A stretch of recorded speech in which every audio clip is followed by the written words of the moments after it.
İmam abi şöyle yansın da şu tarafa. Şöyle verecek ama ha. Boşalttılar ya.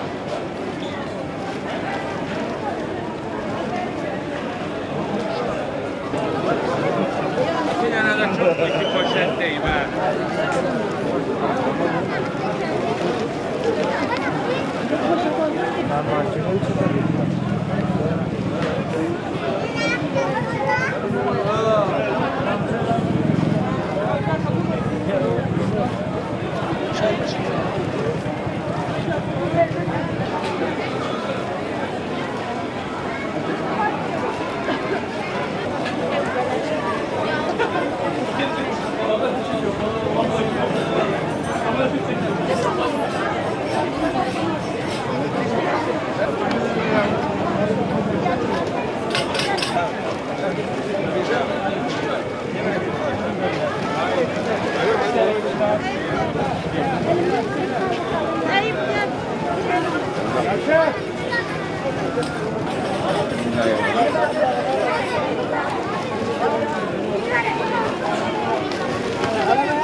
Nasıl?